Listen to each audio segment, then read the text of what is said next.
Hello everyone, William again, and today I'm going to be doing a different video. This time, I'm going to be putting Scourge, the main villain of Transformers Rise of the Beasts, up against the cast of the Transformers Bayverse films. Now, once this video reaches, say, 500 likes, I will do a part 2 putting him against the Decepticons of the 5 films. For now, I'm just going to be putting him against the only Autobots that have been shown on screen that fight. Let's begin. Round 1. Scourge vs. Bayverse Bumblebee from the Transformers 2007 film. Scourge takes the victory here with medium difficulty. While Scourge is not as fast as Bumblebee, Bumblebee doesn't have nearly enough firepower to put Scourge down. While he is faster, more skilled, more agile, that sort of stuff, he just isn't physically strong enough to capitalize on his superior speed. So Scourge walks away from this fight with medium difficulty. And I am healing Scourge after each round so it doesn't get unfair. Moving on to Jazz. Jazz is far more skilled and intelligent than Bumblebee, and in terms of battle intelligence, I'd say he and Scourge are neck and neck. However, Scourge wins this fight with low difficulty. While Jazz does not have the necessary firepower to damage Scourge all that much because of Scourge's superior size and natural durability. After all, Optimus Prime's gun was barely able to dent his truck mode, which isn't as durable, or at best is as durable as Scourge himself. And Jazz's gun is comparable to that kind of firepower. So, Scourge wins with low difficulty. Ratchet. Ratchet wins this fight with extreme difficulty. In the Transformers 2000 movie, it was stated, at least not in the movie. Okay, let me fix that. It wasn't stated in the movie, but it was stated nonetheless that Ratchet could go up against Megatron and last for a decent period of time. I will be ignoring that statement, because I don't care about what a character is said to do, I care about what they actually do. Ratchet has a better arsenal overall than Scourge does. In the first movie, it was shown that his laser was able to make Bumblebee feel visible pain and discomfort. He can turn up that laser to whatever degree he feels like it. And his saw was also able to effortlessly chop off Brawl's arm, whom was almost able to beat the Autobots by himself had Bumblebee not intervened and shot him in the spark chamber. So Ratchet wins with extreme diff. He may not be as strong as Scourge, but he's smarter, faster, and an overall better fighter than Scourge is. Because we all saw how slow and sluggish Scourge was in the movie. He's a dangerous opponent, but he's a big fish in a small pond if you put him in the Bayverse franchise.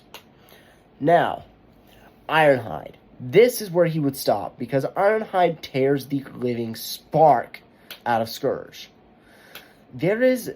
While Scourge may be a little bit more durable than Ironhide, Ironhide is faster, can hit Scourge harder, and is a better fighter than Scourge. His cannons also pack a far more destructive punch than Scourge's weapons do. So Ironhide wins with low difficulty, mid at worst. And now to where Scourge really stops. 2007 Optimus Prime. This goes about as you would expect. Scourge has no real way of damaging Optimus, and Optimus is faster, stronger, tougher, smarter, better fighter, more agile, more skilled. You get the idea. The only thing Scourge would take in this fight would be special abilities, thanks to his power-up from Unicron.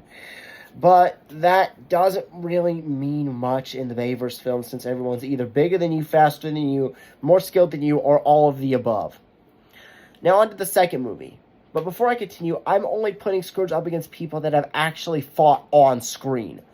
So I won't be putting him up against any of the Decepticon protoforms, or if a character appears in more than one movie, I am only using the character that appeared in the first movie, rather than simply retools.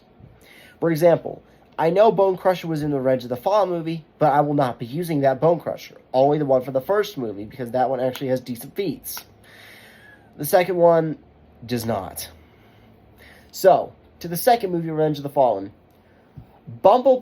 Bumblebee beats Scourge.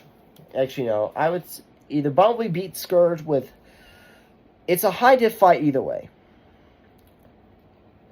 But in my opinion, Scourge wins with high diff. Is what I would say if I was a complete idiot. Bumblebee takes this fight with high difficulty. He's faster than Scourge, more agile, better fighter, and his cannon packs more of a destructive punch than Scourge's do.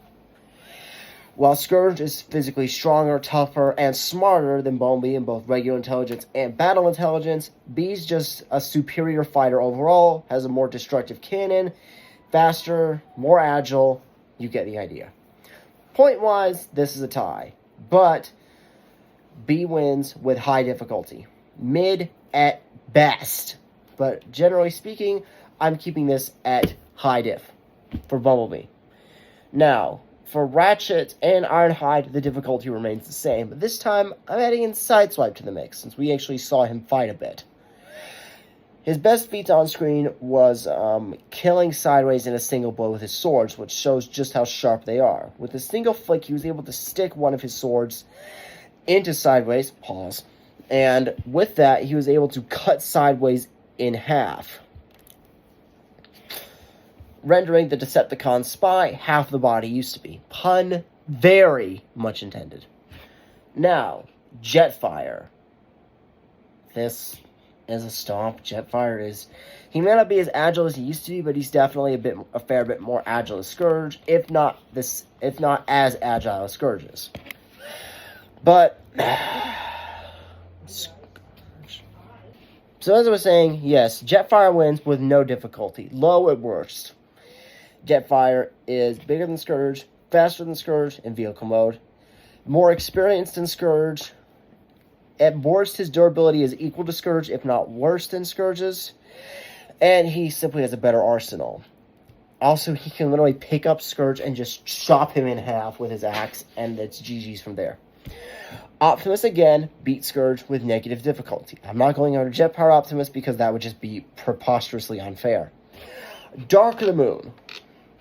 Bumblebee beats Scourge from Dark of the Moon with low to mid difficulty. Bumblebee possesses a superior arsenal, faster, shown better decisions made during the heat of battle, more agile. You get the point. Scourge, physical strength, durability, endurance, hacks. Point-wise, it's a tie, but in reality, Bumblebee wins with low to mid difficulty. Now for the wreckers of Leadfoot, Topspin, and Roadbuster. Leadfoot. Scourge wins with high diff.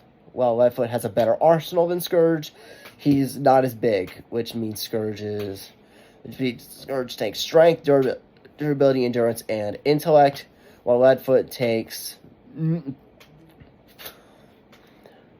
firepower, combative speed, or at least striking speed, and weaponry. Scourge also has shown better speed feats than Leadfoot has. Intelligence can go either way, but base intellect, I'm giving to Scourge. So Scourge wins with high diff. Topspin, the Blue Wrecker. Topspin didn't show too many feats of strength, if any, in the Dark of the Moon film, but he did fight nonetheless. Scourge wins with extreme difficulty. So, Topspin wins with... Actually, no. Scourge wins against Topspin with extreme difficulty. Roadbuster is the best of the wreckers. He's physically stronger than Leadfoot, and he's faster, more skilled, and arguably his endurance is equal to, if not slightly better, than Scourge's. He also has superior firepower to Scourge. Or at the very least, a better arsenal.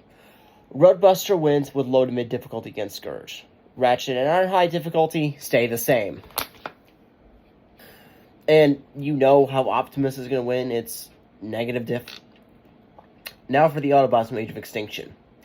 Bumblebee wins with no to low difficulty. Or at the very worst, low to mid difficulty. Bumblebee is better fighter than Scourge, better battle IQ, faster, more agile, more precise, And his physical strength was strong. And you can make an argument that he's physically stronger than Scourge despite his size, because he was able to, in the movie Age of Extinction, pull up a giant ship that destroyed 3 Decepticon protoform jets, which is what I'm calling them. And if he's strong enough to lift that, then again, he was also able to pull it thanks to the added velocity from the ship that Crosshairs was piloting. I'll get to him in a second. Drift. Drift wins with high to extreme diff. He's a better fighter than Scourge, smarter, better battle IQ, more combative experience, if not more experience due to his age. But he just doesn't have the strength, durability, and endurance and firepower to match Scourge. So eventually Drift will win as long as he keeps it close up. But if he does get too far, Scourge can take advantage of that and just rain fire upon Drift with his energy blaster. And since Drift is a samurai, he took an oath to never use weapons, at least guns, because it reminded him of his past as a Decepticon and the terror he used to inflict as Deadlock. Now, Hound.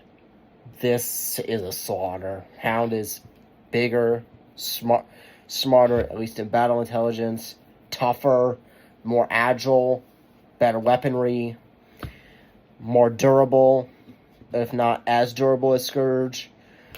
He's basically a smaller Optimus Prime. He's basically Bulkhead, he's basically Bulkhead from Transformers Prime, but faster. Hound wins with negative difficulty.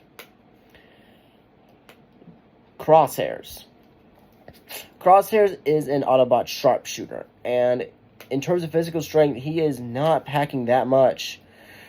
You can make an argument for him being as strong, if not a little bit stronger than Bumblebee, but that won't help him since Scourge is still bigger, which means he's stronger. He's also tougher, better endurance, but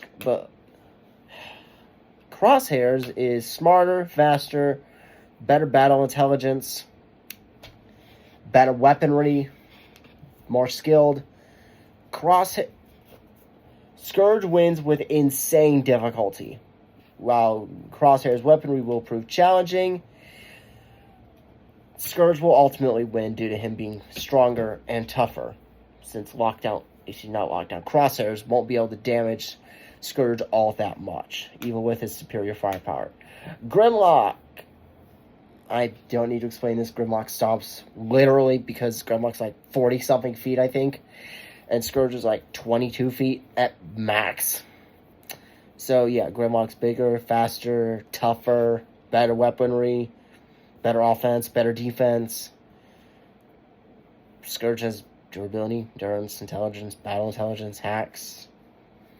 Yeah, Grimlock wins with negative difficulty. Same with Optimus. And now for Transformers The Last Knight. I only have, again, 5 characters to go off. Bumblebee wins with no difficulty. He was able to keep up with the strongest version of Optimus Prime there is. That is Optimus in his Knight form, even though he wasn't himself, and he was still internally holding back. Keeping up with an Optimus that powerful is a feat in and of itself. And Bumblebee, for a time, had the upper hand, even if it was only for a moment. Bumblebee wins with no difficulty.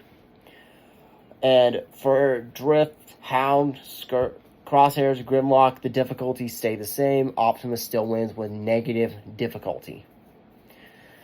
And if you want to see a part 2 of this, where I cover the Decepticons, such as Megatron, Starscream, even mercenaries like Lockdown, the Creed, or Quintessa, get this video to 500 likes, and I'll deliver.